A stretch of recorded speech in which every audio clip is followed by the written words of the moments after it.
என்ன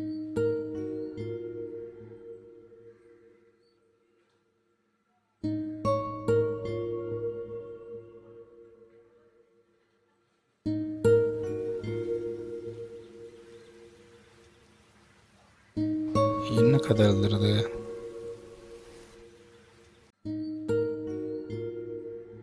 லவ்? அது நமக்கு என்றைக்குமே செட் ஆகாது. காமெடி, அதுதான் நமக்கு கரெக்டு. காமெடினால என்ன எழுதுறது?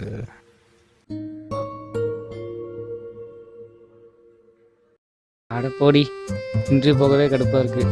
இன்டர்வியூலலாம் ஃபஸ்ட் ரவுண்ட் மாற்றிட்டாங்க போல். ஃபஸ்ட் ரவுண்ட் வைக்கிறது செக்யூரிட்டி. அவர் நம்மளை செலக்ட் பண்ணால் தான் இன்டர்வியூ அட்டன் பண்ண முடியும்.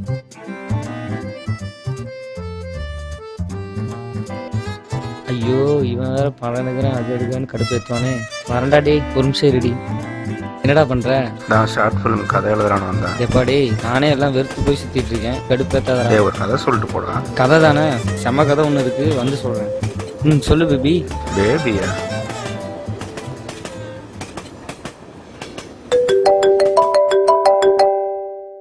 சொல்றா. என்ன மாப்ள, என்ன பண்ற? நான் ஷார்ட் ஃபிலிம்க்கு ஒரு கதை எழுதணும் ஒரு இடத்துக்கு வந்திருக்கேன். அப்படியே எத்தனை கதை எழுதுறியே தவிர எதுவும் எடுக்க மாட்டேங்கிறியே. டேய் மூடுறியா நீ? சரி, என்ன ஒரே சத்தமா இருக்கு? எங்க இருக்க நீ? தியேட்டர்ல இருக்கிறேன், படத்துக்கு வந்தேன். ஏண்டா நேத்தாடா போனேன், அதுக்குள்ள திரும்பவுமா? ஆமாடா, வீட்டுல எங்க அப்பா அம்மா நிமிஷம் தாங்க முடியல, சும்மா சாவடிக்கிறாரு. எப்ப வேலைக்கு போறேன், என்ன பண்ண போற, எந்த ஹெல்ப் வேணும்னாலும் சொல்லு, செஞ்சு தரேன். இல்ல பிசினஸ் பண்றேன்னு கேக்குறாரு, கடுப்பேத்துறாரு. ஏண்டா அதான் ஏதாவது ஹெல்ப் பண்ணுமான்னு கேட்குறாருல, ஏதாவது இருந்தால் சொல்ல வேண்டியது தானே? அதெல்லாம் நமக்கு செட் ஆகாது மாப்பிள்ள. இத்தனை வருஷம் படிக்கிறோம்னு இருந்துட்டு கொஞ்சம் ஜாலியா இருக்கணும்டா. வேலைக்கு போகலாம், கொஞ்ச நாள் ஆகட்டும். இதுக்காக சும்மா எங்க அப்பா ஓவரா சென்டிமெண்டா பேசிட்டு கடுப்பேத்துறாரு. சரி மாப்பிள்ள, படம் போட்டாங்க, நாம ஈவினிங் பார்ப்போம். சரிடா, பாய்.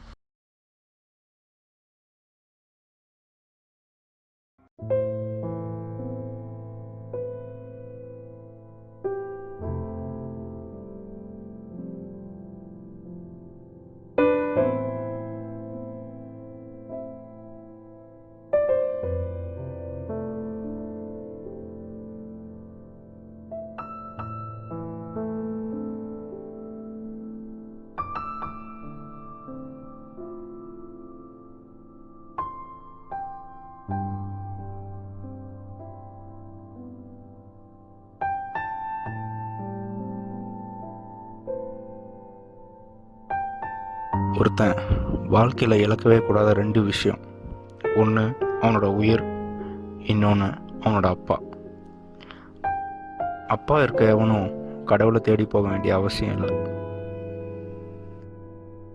வெறும் டைலாக் மட்டும் எழுதி கதை. அப்பா,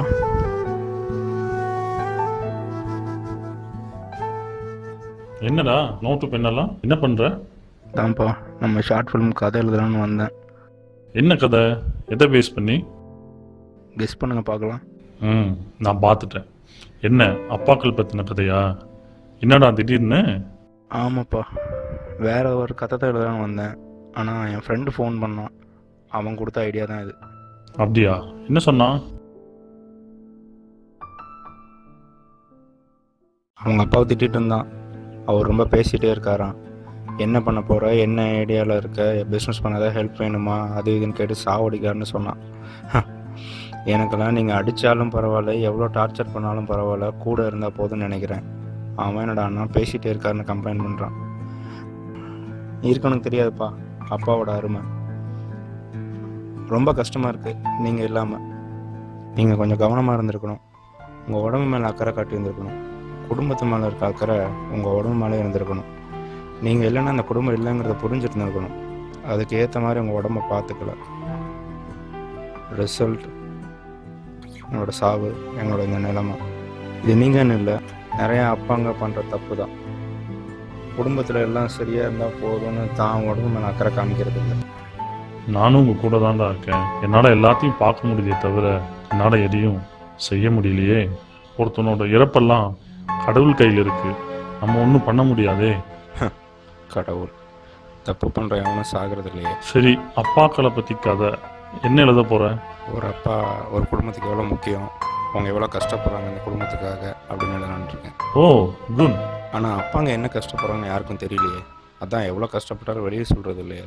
கஷ்டப்படுறதையும் குடும்பத்துக்கு செய்கிறதையும் சொல்லி காட்ட மாட்டோம்டா, அதுதான் நாங்கள். சரி வா, வீட்டுக்கு போகலாம். இங்கே ஏன் தனியாக உட்காந்துருக்க? பா அதெல்லாம் இல்லை, ஏதாவது சொல்லுங்கள், அப்போ தான் நான் படம் எடுக்க முடியும். டேய் வாடா.